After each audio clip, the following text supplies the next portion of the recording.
प्रेम से भरा मेरा यीशु, प्रेम से भरा मेरा यीशु, प्रेम से भरा मेरा यीशु, प्रेम से भरा मेरा यीशु, अपने प्रेम से भरने को हमें बुलाता है, हमें बुलाता है, हमें बुलाता है, हमें बुलाता है। शांति से भरा मेरा यीशु, शांति से भरा मेरा यीशु, शांति से भरा मेरा यीशु, शांति से भरा मेरा यीशु, अपनी शांति से भरने को, शांति से भरने को हमें बुलाता है, हमें बुलाता है, हमें बुलाता है, हमें बुलाता है। शक्ति से भरा मेरा यीशु, शक्ति से भरा मेरा यीशु, शक्ति से भरा मेरा यीशु, शक्ति से भरा मेरा यीशु, अपनी शक्ति से भरने को, अपनी शक्ति से भरने को हमें बुलाता है, हमें बुलाता है, हमें बुलाता है, हमें बुलाता है।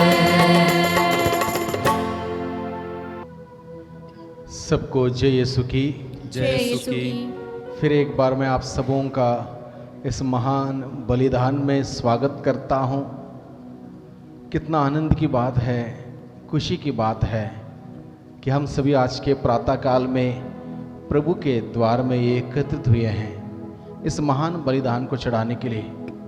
और हम सबों को पता है, अनुभव है कि इस बलिदान के द्वारा हम कितनी प्रभु की आशीषों को प्राप्त करते हैं। तो आइए फिर एक बार हम लोग इस बलिदान में भाग लेते हुए अपने लिए, अपने घर परिवार के लोगों के लिए प्रभु की आशीषों को मांगें। मेरे पीछे दोहराइए। हे मेरे ईश्वर, हे मेरे ईश्वर, मैं तेरा मैं तेरा आह्वान करता हूँ, आह्वान करता हूँ, क्योंकि क्योंकि तू मेरी प्रार्थना तू मेरी प्रार्थना स्वीकार करता है। स्वीकार करता है। मेरी ओर ध्यान दे, मेरी ओर ध्यान दे, मेरी याचना सुन ले। मेरी याचना सुन ले। अपनी आंखों की पुतली के समान अपनी आंखों की पुतली के समान मेरी रक्षा कर। मेरी रक्षा कर। अपने डहनों की छाया में अपने डैनों की छाया में मुझे शरण दे। मुझे शरण दे। हे मेरे प्रभु, हे मेरे प्रभु, हे मेरे ईश्वर, हे मेरे ईश्वर, हे मेरे मुक्तिदाता, हे मेरे मुक्तिदाता, हे मेरे स्वामी, हे मेरे स्वामी, मुझे शरण दे। मुझे शरण दे। मेरी सहायता कर। मेरी सहायता कर। मैं तेरे पास आया हूँ। मैं तेरे पास आया हूँ। मुझ पापी को स्वीकार कर। मुझ पापी को स्वीकार कर। मुझे अपनाइए। मुझे अपनाइए। मुझे अपनाइए। मुझे अपनाइए। पिता और पुत्र और पवित्र आत्मा के नाम पर हम सबों के मुक्तिदाता प्रभु यीशु क्रिस्त की कृपा, हम सबों से बेहद प्यार करने वाले पिता परमेश्वर का प्रेम और उसी प्रेम में बने रहने के लिए हम सबों की सहायता करने वाले पवित्र आत्मा की सहायता और सहचर्य मेरे प्यारे भाइयों बहनों आप सभी के साथ हो और आपकी आत्मा के साथ। प्रभु क्रिस्त में प्यारे भाइयों बहनों, आज के दिन में प्रभु हमें एक महत्वपूर्ण बात हमें सिखाता है। एक सुंदर उदाहरण हमारे सामने रखता है एक राजा का। उस राजा ने अपने सेवक को माफ कर दिया। बहुत सारा कर्ज था। सेवक गिड़गिड़ाया अपने मालिक के पास जाके। मालिक को दया आई और उस मालिक ने अपने उस नौकर को माफ कर दिया। उस उदाहरण में प्रभु हमें सिखाता है, उस नौकर का जिसको माफी मिल गई थी, उसका और कोई एक सेवक था, थोड़ी सी कुछ ऋण उसने अदा करना था, लेकिन वो नहीं कर पाया किसी कारणवश। तो वो नौकर क्या करता है, अपने सह सेवक के पास जाके उससे कहता है, मुझे अभी इसी वक्त जो कुछ भी तुमने मुझे देना है उसको दे दो। और वो नहीं दे पाता है तो उसके साथ कठोर व्यवहार करता है। इस प्रसंग को प्रभु हमारे सामने रखते हुए हमें क्या सिखाता है? हमें बताता है, जैसे वो नौकर अपने स्वामी के सामने जाके गिड़गिड़ाया, उसने कहा मुझे समय दीजिए, मैं सब कुछ चुका दूंगा। तब उस स्वामी को अपने नौकर पर दया आई और उसने उसको माफ कर दिया। उसी प्रकार से वो ईश्वर हम लोगों को माफ करता है। हर बार जब हम लोग गिड़गिड़ाते हैं, पाप स्वीकार करने के लिए जाते हैं, पश्चाताप करते हुए ईश्वर से कहते हैं मुझ पापी पर दया कर, वो दया करता है। हमारे सारे गुनाह, गलती, पाप, अपराधों को माफ करता है। और उसके बाद जब हम लोग, हमारे साथ जो लोग हैं उन्होंने छोटी छोटी गलती कर दी, भूल चूक हुई मान लो, और हम उस बात को बड़े गंभीरता से लेते हैं, बहुत सीरियस लेते हैं। उसने ऐसे कहा तो कैसे कहा, इसने ऐसे बोला तो ऐसे कैसे बोला, ऐसे मेरे साथ कैसे कह दिया, कैसे कर दिया, ऐसी हम उस बात को लेकर बहुत उतावले हो जाते हैं। तो प्रभु हमें बताता है, अगर तुम ऐसा करोगे, अपने सह सेवकों से या सह साथियों से, तुम्हारे साथ जो रहते हैं, कार्य करते हैं, उनके साथ ऐसा व्यवहार करोगे तो तुम्हारा स्वर्गीय पिता भी तुम्हें माफ नहीं करेगा। और बहुत सुंदर प्रसंग है ये।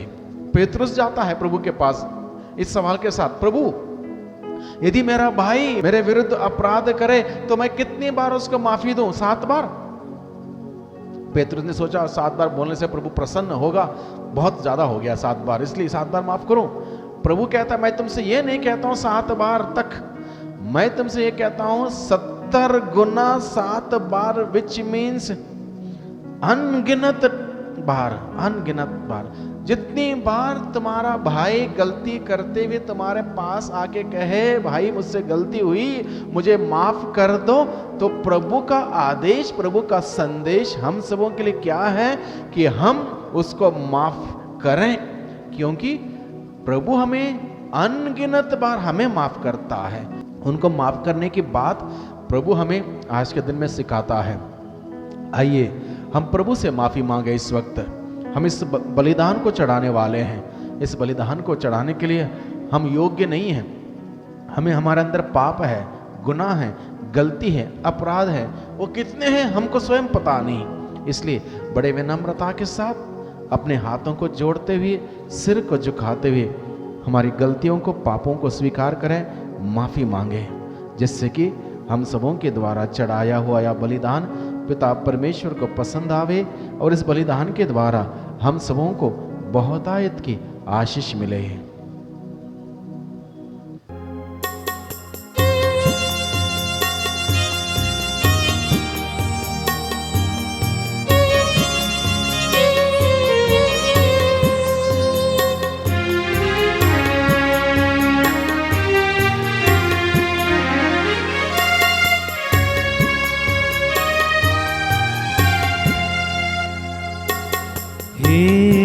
दया सागर मुझ पर दया तू कर। हे दया सागर मुझ पर दया तू कर। हे कृपा सागर मुझ पर कृपा तू कर। हे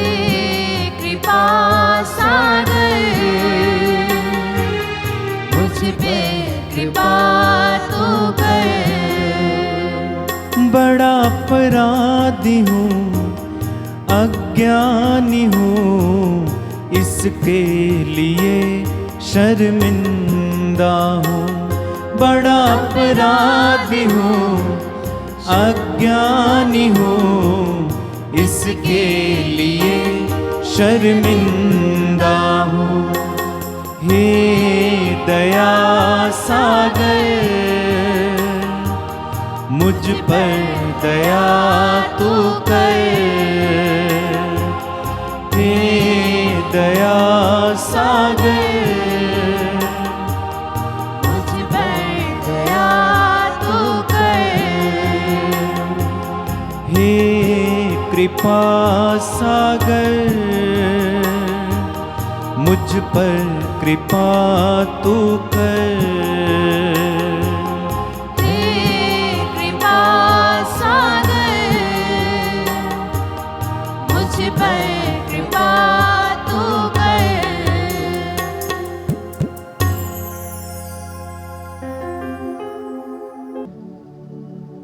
हम प्रार्थना करें। हे पिता, तेरी कृपा हमें कभी ना त्यागे, यह हमें तेरी सेवा में लगाए रखें और सदा तेरी सहायता दिलाती रहे। यह वर दे हमारे प्रभु और तेरे पुत्र यीशु क्रिस्त के द्वारा, जो ईश्वर होकर तेरे तथा पवित्र आत्मा के साथ युगान युग जीते और राज्य करते हैं। आमीन। पहला पाठ नबी दानियल का ग्रंथ, अध्याय 3, पद संख्या 25 और 34 से 43। हमारा पश्चातापी हृदय और हमारा विनम्र मन तुझे ग्रहण हो। अजर्या अग्नि के बीच खड़ा होकर ऊंचे स्वर से इस प्रकार प्रार्थना करने लगा। तू अपने नाम का ध्यान रख, हमें सदा के लिए ना त्याग, हमारे लिए अपना विधान रद्द ना कर। अपने मित्र इब्राहिम, अपने सेवक इसहाक तथा अपने भक्त इस्राएल को स्मरण कर। अपनी कृपा दृष्टि हम पर से दूर ना कर। तूने उनसे यह प्रतिज्ञा की थी कि मैं आकाश के तारों की तरह और समुद्र तट के बालू की तरह तुम्हारे वंशजों को असंख्य बना दूंगा। हे प्रभु, संख्या की दृष्टि से हम सब राष्ट्रों से छोटे हो गए हैं और अब हमारे पापों के कारण पृथ्वी भर में हमारा अपमान हो रहा है। अब तो ना राजा है, ना नबी, ना नेता, ना होम, ना यज्ञ, ना बलि और ना धूपदान। कोई स्थान ऐसा नहीं जहाँ तेरी कृपा दृष्टि प्राप्त करने के लिए हम तुझे प्रथम फल अर्पित करें। हमारा पश्चातापी हृदय और हमारा विनम्र मन मेढ़ों तथा सांडों और हजारों पुष्ट भेड़ों की बलि जैसे तुझे ग्रहण हो। आज तेरे लिए यही हमारा बलिदान हो। ऐसा कर कि हम पूर्ण रूप से तेरे मार्ग पर चलें, क्योंकि तुझ पर भरोसा रखने वाले कभी निराश नहीं होते। अब हम यह दृढ़ संकल्प करते हैं कि हम तेरे मार्ग पर चलेंगे, तुझ पर श्रद्धा रखेंगे और तेरे दर्शनों के लिए तरसते रहेंगे। हमें निराश ना होने दे, बल्कि हम पर अपनी सहनशीलता तथा महती दया प्रदर्शित कर। हे प्रभु, अपने अपूर्व कार्यों द्वारा हमारी रक्षा कर और अपने नाम को महिमान्वित कर। यह प्रभु की वाणी है। ईश्वर को धन्यवाद। अनुवाक्य। हे प्रभु, अपनी दयालुता याद कर। हे प्रभु, अपनी दयालुता याद कर। हे प्रभु, तू मुझे अपना मार्ग दिखा, तू मुझे अपने पथ बता, मुझे अपने सच्चाई के मार्ग पर ले चल और मुझे शिक्षा देने की कृपा कर, क्योंकि तू ही मेरा ईश्वर और मुक्तिदाता है। अनुवाक्य। हे प्रभु अपनी दयालुता याद कर। हे प्रभु अपनी करुणा और दयालुता याद कर, जो अनंत काल से बनी हुई है। तू मेरी जवानी के पाप भुला दे और अपनी भलाई के अनुसार मेरी सुधि लेने की कृपा कर। अनुवाक्य। हे प्रभु अपनी दयालुता याद कर।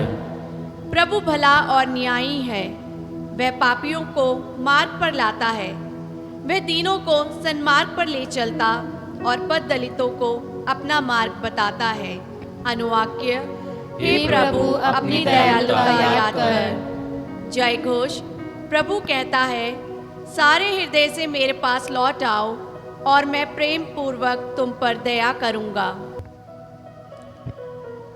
प्रभु आप लोगों के साथ हो और आपकी आत्मा के साथ। संत मती के अनुसार पवित्र सुसमाचार। हे क्रिस्त तेरी स्तुति हो। पेतरुस ने पास आके यीशु से कहा, प्रभु यदि मेरा भाई मेरे विरुद्ध अपराध करता जाए तो मैं कितनी बार उसे क्षमा करूं? 7 बार तक? यीशु ने उत्तर दिया, मैं तुमसे नहीं कहता 7 बार तक, बल्कि 70 गुना 7 बार तक। यही कारण है कि स्वर्ग का राज्य उस राजा के सदृश है जो अपने सेवकों से लेखा लेना चाहता था। जब वह लेखा लेने लगा तो उसका 1 लाखों रुपये का एक कर्जदार उसके सामने पेश किया गया। अदा करने के लिए उसके पास कुछ भी नहीं था, इसलिए स्वामी ने आदेश दिया कि उसे, उसकी पत्नी, उसके बच्चों और उसकी सारी जायदाद को बेच दिया जाए और ऋण अदा कर लिया जाए। इस पर वह सेवक उसके पैरों पर गिरकर अनुनय विनय करने लगा, मुझे समय दीजिए, मैं आपको सब कुछ चुका दूंगा। उस सेवक के स्वामी को तरस आया और उसने उसे जाने दिया और उसका कर्ज माफ कर दिया। जब वह सेवक बाहर निकला तो वह अपने एक सह सेवक से मिला जो उसका लगभग 100 रुपये का कर्जदार था। उसने उसे पकड़ लिया और उसका गला घूंट कर कहा, अपना कर्ज चुका दो। सह सेवक उसके पैरों पर गिर पड़ा और यह कहकर अनुनय विनय करने लगा, मुझे समय दीजिए और मैं आपको चुका दूंगा। परंतु उसने नहीं माना और जाकर उसे तब तक के लिए बंदी गृह में डलवा दिया जब तक वह अपना कर्ज ना चुका दे। यह सब देखकर उसके दूसरे सह सेवक बहुत दुखी हो गए और उन्होंने स्वामी के पास जाकर सारी बातें बता दी। तब स्वामी ने उस सेवक को बुलाकर कहा, रे दुष्ट सेवक, तुम्हारी अनुनय विनय पर मैंने तुम्हारा वह सारा कर्ज माफ कर दिया था, तो जिस प्रकार मैंने तुम पर दया की थी, क्या उसी प्रकार तुम्हें भी अपने सह सेवक पर दया नहीं करनी चाहिए थी? और स्वामी ने क्रुद्ध होकर उसे तब तक के लिए जल्लादों के हवाले कर दिया जब तक वह कौड़ी कौड़ी ना चुका दे। यदि तुम में हर एक अपने भाई को पूरे हृदय से क्षमा नहीं करेगा तो मेरा स्वर्गीय पिता भी तुम्हारे साथ ऐसा ही करेगा। प्रभु का सुसमाचार। हे क्रिस्त तेरी स्तुति हो।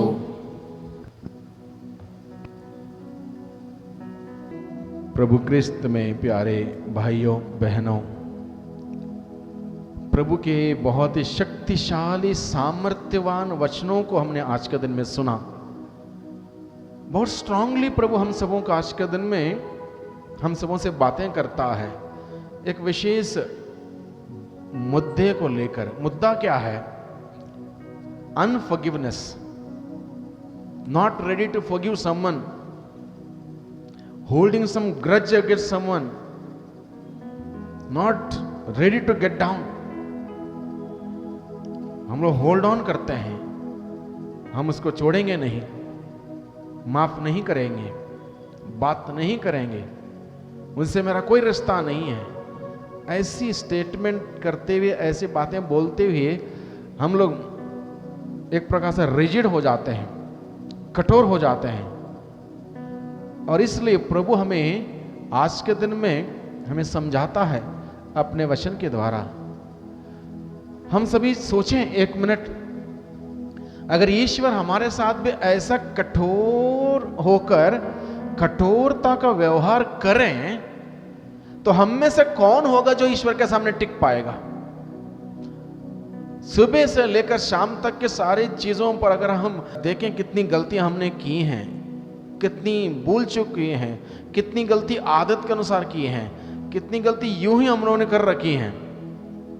अगर इन सभी गलतियों को ब्यौरा लिखाया जाए, लिख के शाम तक हमारे सामने रख दिया जाए कि तुमने आज के दिन में 150 गलतियां की,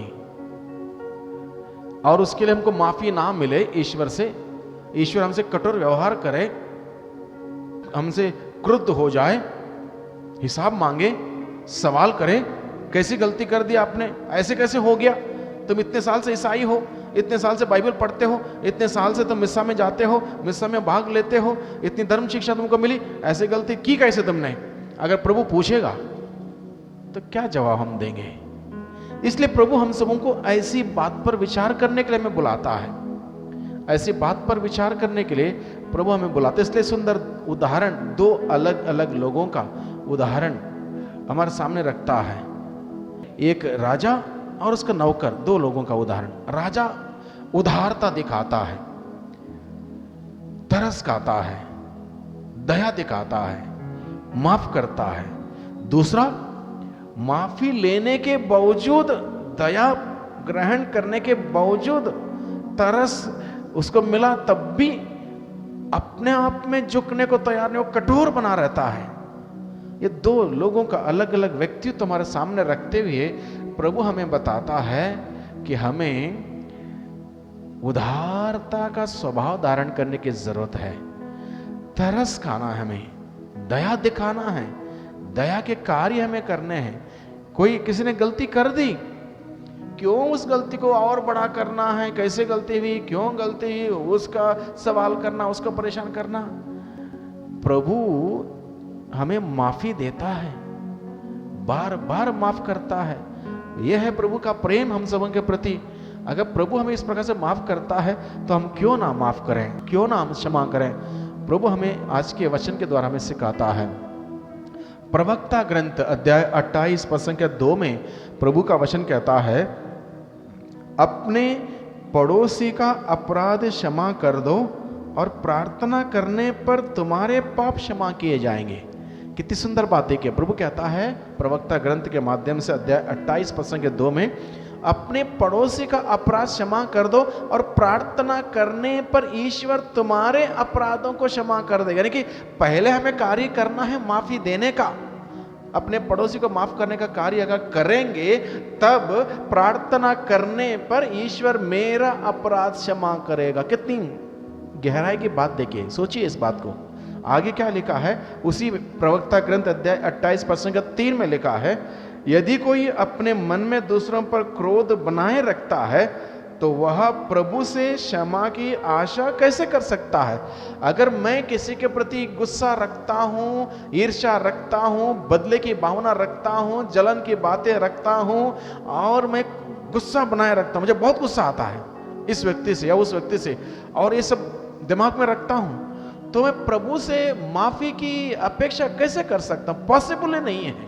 अगर मैं तैयार नहीं हूं अगले को माफ करने के लिए, क्षमा करने के लिए, क्षमा देने के लिए हम तैयार नहीं हैं, तो हम प्रभु से कैसे हम आशा कर सकते हैं प्रभु मुझे माफ कर दो? नॉट पॉसिबल, हो ही नहीं सकता है। आगे प्रभु का वचन मत्ती के सुसमाचार अध्याय 6 पद संख्या 15 में कहता है, यदि तुम दूसरों को क्षमा नहीं करोगे तो तुम्हारा स्वर्गीय पिता भी तुम्हारे अपराध क्षमा नहीं करेगा।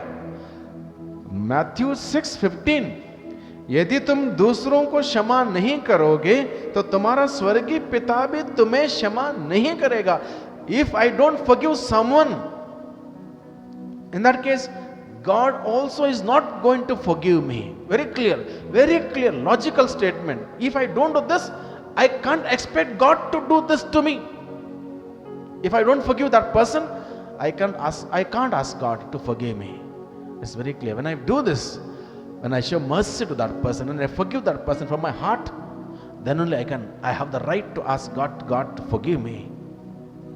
आगे प्रभु का वचन कहता है, यूहन्ना का पहला पत्र अध्याय 3:1 में, जो अपने भाई से बैर करता वह हत्यारा है, और तुम जानते हो कि किसी भी हत्यारे में अनंत जीवन नहीं होता।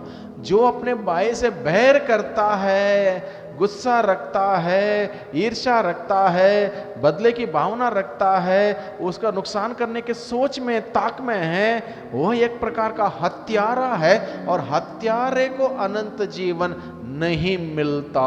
ही विल गो टू हेल। इसका मतलब यही है, क्योंकि वो स्वर्ग नहीं जाएगा, हत्यारा स्वर्ग नहीं जाएगा। One who is not ready to forgive his brother is not eligible to go to heaven. पेतरुस का पहला पत्र अध्याय 3:9 में प्रभु का वचन कहता है, आप बुराई के बदले बुराई ना करें, और गाली के बदले गाली नहीं बल्कि आशीर्वाद दें। आप यही करने बुलाए गए हैं, जिससे आप विरासत के रूप में आशीर्वाद पाएंगे। आइए इस वचन को हम लोग दोहराएंगे, बहुत सुंदर वचन है, मेरे पीछे इस वचन को दोहराइए। आप बुराई के बदले बुराई ना करें, बुराई ना करें, और गाली के बदले गाली नहीं दें, बल्कि आशीर्वाद दें। आप यही करने के लिए बुलाए गए हैं, जिससे आप विरासत के रूप में आशीर्वाद पाएंगे। कितनी सुंदर बात प्रभु हमें बताता है कि हम दूसरों को माफ करें, उस महान राजा के भांति, हमारे स्वर्गीय पिता के भांति जो हमें माफ करता है। हम हमारे साथ रहने वाले लोगों के लिए, कार्य करने वाले लोगों के लिए, जिनके साथ जीते हैं, उड़ते हैं, बैठते हैं, उनकी छोटी छोटी गलतियों का हम अनदेखा करें। बहुत बार लोग मुझसे पूछते हैं, कैसे हम चुप रहें फादर, इतना ये तांडव मचाता है, इतना परेशान करता है, इतना बोलता है, कैसे हम चुप रहें। तो मैं बहुत बार इस प्रकार के समस्याओं को लेकर जब लोग मेरे पास आते हैं, मैं उनको गांधी जी के 3 बंदरों को याद दिलाता हूं। क्या है? जरूरत पड़ने पर मुंह बंद रखो, जरूरत पड़ने पर कान बंद रखो, जरूरत पड़ने पर आंखें बंद रखो। अगर ये 3 बातों पर, हमारे इस 3 इंद्रियों पर अगर हमारा कंट्रोल है, तो कहीं पर भी कोई परेशानी नहीं होगी। जरूरत पड़ने पर मुंह बंद रखो। अगर आप कम्युनिटी में जीते हैं, एक समुदाय में जीते हैं, अगर वहां पर जरूरत पड़ने पर आपने अपना मुंह बंद नहीं रखा, गड़बड़ी होगी। कम्युनिटी, समाज में 4 लोगों के बीच में रहते हैं, जरूरत पड़ने पर आपने अगर अपनी आंखें बंद नहीं की तो गड़बड़ी होगी। जरूरत पड़ने पर अपने कान बंद नहीं किए, गड़बड़ी होगी। शांतिपूर्ण जीने का तरीका आज के दिन में, आज के परिवेश में यही है। जरूरत पड़ने पर आंखें बंद रखो, जरूरत पड़ने पर कान बंद रखो, जरूरत पड़ने पर मुंह बंद रखो। जहां जायज है, जहां सत्य है, बोलो, सत्य आजाद कर देगा। हर जगह पर हम बोलने जाएंगे, हर जगह हमारी बातें लोग सुने, नहीं हो सकता। इसलिए हम प्रभु की बातों को ग्रहण करें। दूसरों को, हर कोई इंसान अपने आप में कमजोर है। अगर हम अपने आप को जानेंगे कि मैं कमजोर हूं, मुझसे गलती हो सकती है, मैं गलती करता हूं, मुझसे गलतियां हुई हैं, ये सब बातें अगर हम याद रखें, बहुत इजी होगा दूसरों को माफ करने के लिए। चलो, अगर मैं गलती कर सकता हूं, पॉसिबल, अगले ने गलती कर दी, क्या बड़ा इश्यू है, माफ कर दो उसको। अरे तुम इतनी बड़ी बड़ी गलती करते हो, तब तुम्हारी गलती नहीं, इसने छोटी सी गलती कर दी, वो गलती हो गई। उसके हाथ से वो ग्लास वहां पर रखा था, गिर गया, तो आपने हम पर सवाल करना शुरू कर दे, ग्लास कैसे गिर गया? तुम्हारे हाथ से गिर गया, तो कोई उसके बारे में कोई इश्यू नहीं, क्योंकि तुम्हारे हाथ से गिर गया। हम देखें इस बात पर, हमारा व्यवहार देखिए कैसे बदलता है। रूल्स हम बनाते हैं पर्सन को देख के, व्यक्ति को देख के। Subjectively we create rules sometime. गलत है। रूल्स ऑब्जेक्टिव होता है, सबके लिए लागू, सब्जेक्टिवली नहीं होता। अगर मैं गलती कर सकता, मेरे हाथ से ग्लास गिर गया तो टूट सकता है, तो उसके हाथ से वो ग्लास गिर गया, टूट गया, टूटने की चीज है, ओके, बड़ा इश्यू क्या है? अगर इस प्रकार के अंडरस्टैंडिंग हमारे बीच में रहेगा, कितना प्यार रहेगा, कितना भाईचारा रहेगा, मोहब्बत रहेगी, शांति रहेगी, अमन चैन कायम रहेगा। यही प्रभु चाहता है। करें। प्रयास करें, कोशिश करें। मुश्किल है, लेकिन इतना मुश्किल नहीं है कि नहीं कर पाएंगे। होगा, होगा, पॉसिबल है। प्रयास करें, प्रार्थना करें। आइए हम दुआ करें। सर्वशक्तिमान पिता परमेश्वर, धन्यवाद देते हैं, धन्यवाद देते हैं प्यारे यीशु। बहुत सुंदर तरीके से आपने हम सबों से बातें की आज के दिन में, आपके जीवंत वचनों को लेकर बड़ा आनंद आया प्रभु। बहुत अच्छा लगा आपका वचन हमने जो सुना, हमारे दिल में हम संजोए रखते हैं, संजोए रखने का प्रयास करते हैं। आपका वचन कार्य करें हमारे जीवन में। दूसरों को माफ़ी देने का उदारता में दीजिए, दूसरों को समझने की शक्ति हमें दीजिए, दूसरों के साथ वो प्यार को बांटने की कृपा हमें दीजिए। और इस प्रकार से हम उस भाईचारे में, शांति में हम जीते हुए प्रभु आपका संदेश का वाहक हम सभी बन सकें। हम सबों को ताकत दे, बल दे, आत्मा के द्वारा हमारी अगुवाई कर। दुआ करते हैं उद्धारकर्ता यीशु मसीह के नाम से, आमीन।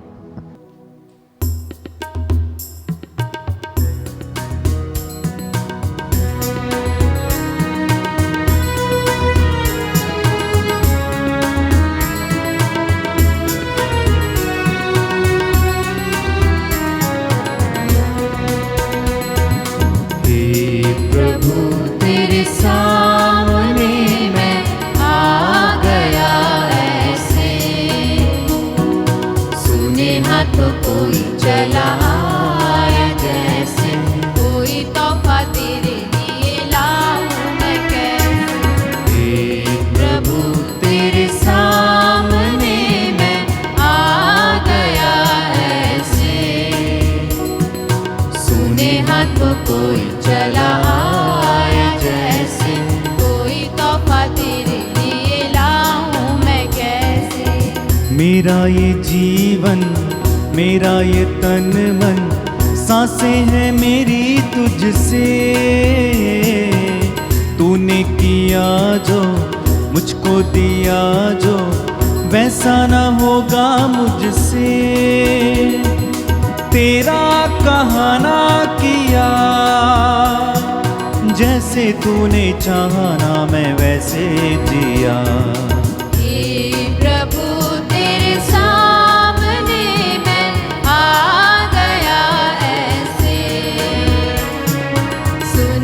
तो कोई चला आया जैसे, कोई तोहफा तेरे लिए लाऊं मैं कैसे। भाइयों बहनों, प्रार्थना कीजिए कि सर्वशक्तिमान पिता परमेश्वर मेरा और आप लोगों का यह बलिदान स्वीकार करें। प्रभु अपने नाम की स्तुति तथा महिमा के लिए और हमारे तथा अपनी समस्त पवित्र कलीसिया के लाभ के लिए आपके हाथों से यह बलिदान ग्रहण करें।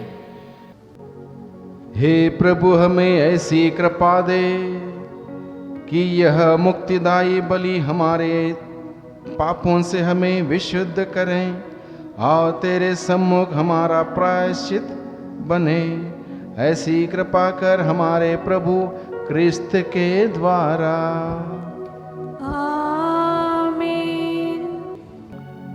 प्रभु आप लोगों के साथ हो और आपकी आत्मा के साथ। प्रभु में मन लगाइए। हम प्रभु में मन लगाए हुए हैं। हम अपने प्रभु ईश्वर को धन्यवाद दें। यह उचित और आवश्यक है। हे पूज्य पिता, यह परम उचित है, हमारा कर्तव्य तथा कल्याण है कि हम सदा और सर्वत्र तुझे धन्यवाद दें। तूने अपने पुत्र पुत्रियों के लिए विशेष रूप से यह हित कर अवधि ठहराई है कि इसमें वे मन की स्वच्छता फिर प्राप्त करें और संसार की मोह माया से मुक्त होकर क्षणिक वस्तुओं का इस भांति उपयोग करें कि अनंत वस्तुओं की खोज में लगे रहें। इसलिए हम सब संतों और स्वर्गदूत से मिलकर तेरा यश गाते और निरंतर एक स्वर से कहते हैं, पवित्र पवित्र पवित्र प्रभु विश्वमंडल के ईश्वर, स्वर्ग और पृथ्वी तेरी महिमा से परिपूर्ण है। स्वर्ग में प्रभु की जय। धन्य है वे जो प्रभु के नाम पर आते हैं। स्वर्ग में प्रभु की जय। हे परम पिता, तू वास्तव में पवित्र है, सारी पवित्रता का स्रोत है। हम तुझसे निवेदन करते हैं, तू यह उपहार अपने आत्मा के संस्पर्श से पवित्र कर दे कि यह हमारे प्रभु यीशु क्रिस्त का शरीर तथा रक्त बन जाए। जिस रात को यीशु स्वेच्छा से मृत्यु के लिए सौंपे गए, उन्होंने रोटी ली, तुझे धन्यवाद दिया और रोटी तोड़कर उसे अपने शिष्यों को देते हुए कहा, तुम सब इसमें से लो और खाओ, यह मेरा शरीर है जो तुम्हारे लिए बलि चढ़ाया जाएगा।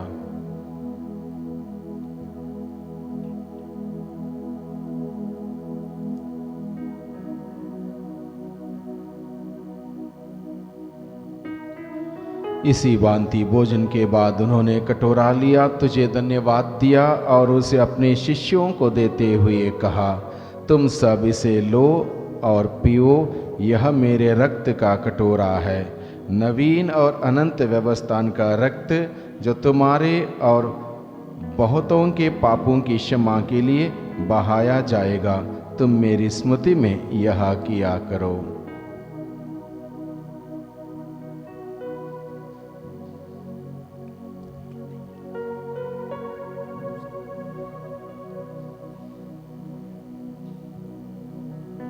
विश्वास का रहस्य।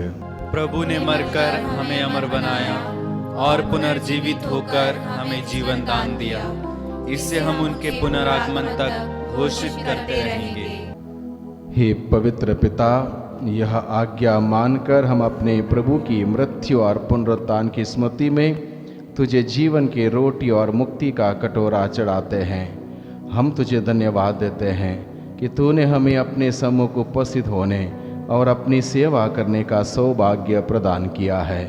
हमारा नम्र निवेदन है कि हम सब जो क्रिस्त का शरीर तथा रक्त ग्रहण करते हैं, पवित्र आत्मा के द्वारा एकता के सूत्र में बंधे रहें।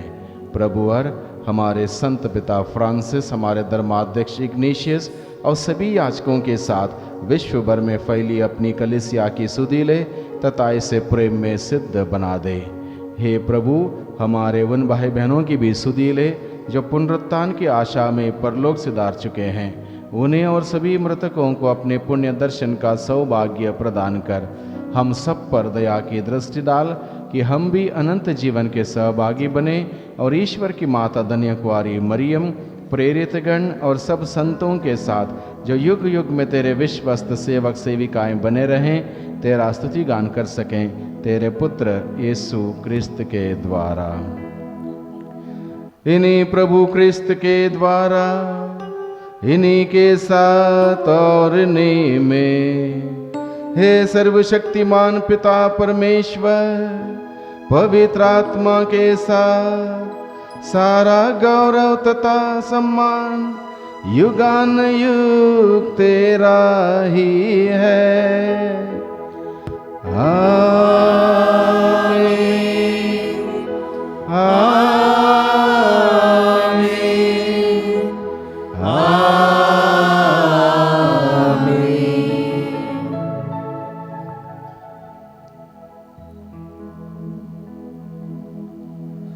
प्रभु ने हमें सिखाया है कि किस प्रकार से हमें प्रार्थना करनी चाहिए। आइए प्रभु ने सिखाया प्रार्थना को हम सभी अपनी प्रार्थना बनाकर हम प्रभु से प्रार्थना करें। हे हमारे पिता, तू जो स्वर्ग में है, तेरा नाम पवित्र माना जावे, तेरा राज्य आवे, तेरी इच्छा जैसे स्वर्ग में है वैसे पृथ्वी पर भी पूरी हो। हमारा प्रतिदिन का आहार आज हमें दे और हमारे अपराध में क्षमा कर, जैसे हम भी अपने अपराधियों को क्षमा करते हैं, और हमको परीक्षा में न डाल परंतु बुराई से बचा।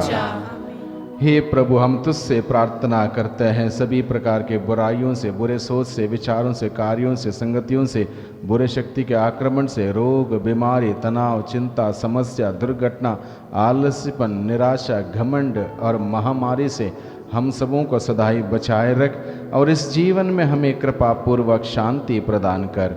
हम तेरी दया से सदा पाप से दूर और हर विपत्ति से सुरक्षित रहें और उस दिन की प्रतीक्षा करते रहें जब हमारे मुक्तिदाता यीशु क्रिस्त फिर प्रकट होकर हमारी मंगलमय आशा पूरी करेंगे। क्योंकि तेरा राज्य, तेरा सामर्थ्य और तेरी महिमा अनंत काल तक बनी रहती है। हे प्रभु यीशु क्रिस्त, तूने अपने प्रेरितों से कहा है, मैं तुम्हारे लिए शांति छोड़ जाता हूँ, अपनी शांति तुम्हें प्रदान करता हूँ।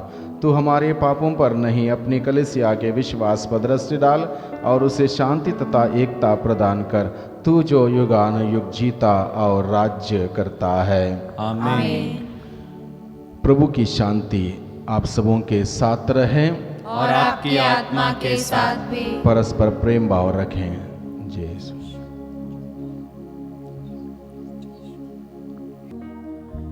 हे ईश्वर के मेमने, जो संसार के पाप हर लेता है, हम पर दया कर। हे ईश्वर के मेमने, जो संसार के पाप हर लेता है, हम पर दया कर। हे ईश्वर के मेमने, जो संसार के पाप हर लेता है, हमें शांति प्रदान कर।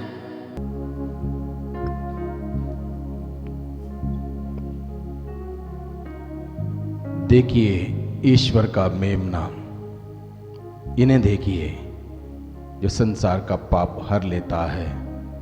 धनी हम सभी जो उसके इस भोजन के लिए बुलाए गए हैं।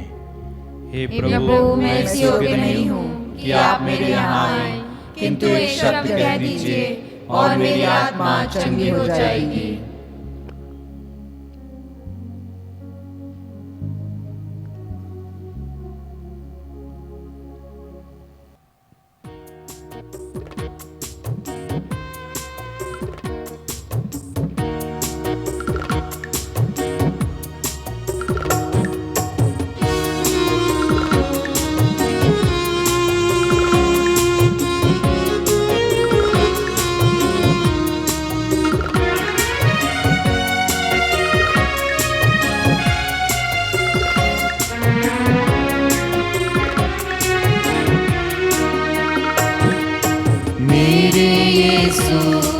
स्वागत करूं अपने इस दिल में तेरा, मांस और लहू अपना देके प्रभु पूर्ण करो जीवन मेरा। मेरे यीशु मैं स्वागत करूं अपने इस दिल में तेरा, मांस और लहू अपना देके प्रभु पूर्ण करो जीवन मेरा।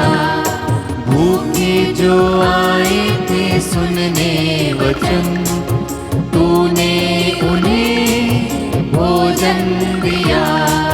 प्यासे जो आए थे सुनने वचन, तूने उन्हें पानी दिया। मेरे यीशु इन सब का दिल खुशियों से तूने भरा। मेरे यीशु इन सब का दिल खुशियों से तूने भरा। मेरे यीशु मैं स्वागत करूं अपने इस दिल में तेरा, मांस और लहू अपना देके प्रभु पूर्ण करो जीवन मेरा।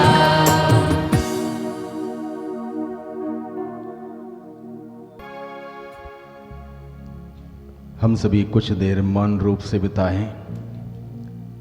प्रभु यीशु मसीह रोटी और दाखरस के रूप में हम सबों के जीवन में आया है। प्रभु हमारे साथ है, तो मैं किससे भयभीत हूं। जिस प्रभु ने वादा किया मैं सदा ही तुम्हारे साथ हूं, वो हमारे साथ है।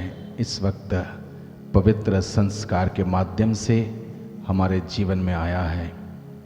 महसूस करें उसके साथ को, महसूस करें उसके सानिध्य को, महसूस करें उसकी उपस्थिति को हमारे जीवन में। वो हमारे साथ है, वो वो हमें सिखाता है उसके साथ किस प्रकार से हम अपना रिश्ता मजबूत करें। चालीसा का यह अवधि विशेष अनुग्रह का समय है, प्रभु के साथ रिश्ता मजबूत करने का समय है, एक दूसरे के साथ हमारा रिश्ता मधुर करने का समय है। सारी शिकायतें, नाराजगी, गुस्सा, भेदभाव, जलन, ईर्ष्या त्यागते हुए प्रेम के सूत्र में बंध जाने का समय है। वह ईश्वर हमें बुलाता है अपने वचन के द्वारा कि हम एक दूसरे के साथ जुड़े रहें ताकि हम ईश्वर के साथ जुड़े रह सकते हैं।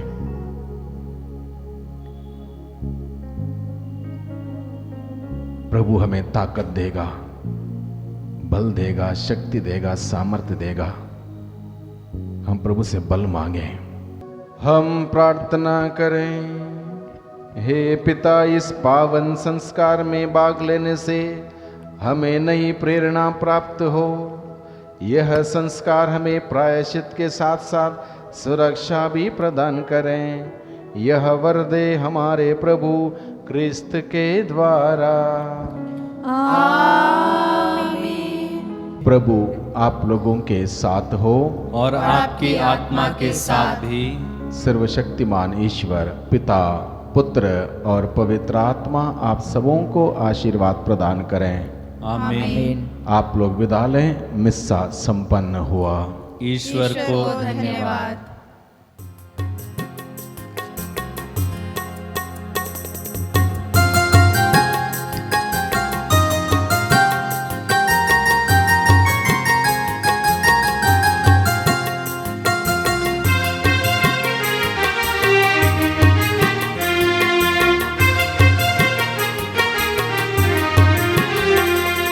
कहता है दिल मेरा धन्यवाद प्रभु, किए तूने कार्य महान मेरे प्रभु।